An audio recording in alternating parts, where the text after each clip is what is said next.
Тези проблеми тук, които има, ето това, всичкото, е свързано с съня.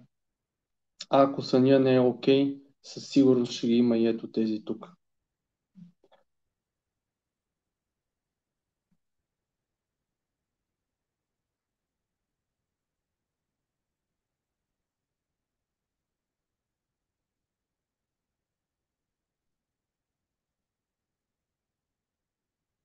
Той е дал за нервите терапия.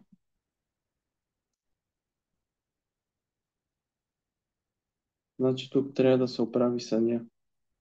Аз виждам, че съм отбелязал да се започне от някъде, като това тук със светлината, защо не е спазвано, където съм го отбелязал.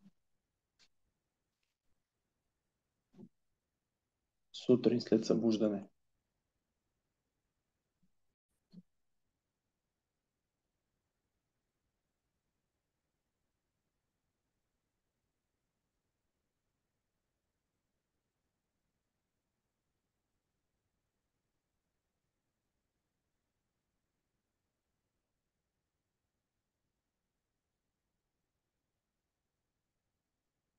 Окей, добре. Значи започни това със светлината. Идеята е в момента, като за начало, да ти се коригира съня. Сънят и храносмилането с огромно влияние върху щитовидната жлеза. Аз за това слагам тук сега да се започне с съня като терапия и идеята е да се започне с нещо, което с минимални усилия ще даде многократно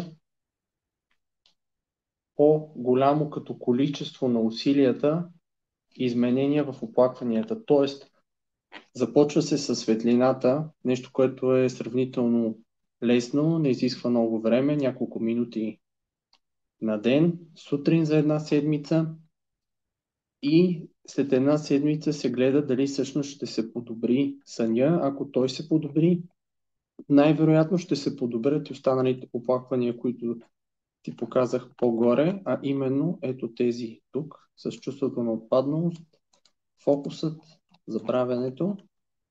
И след това, ако се повлияе с това, се надгражда още, т.е. след това се започва и на залез слънце. Това е окей, че се спазва,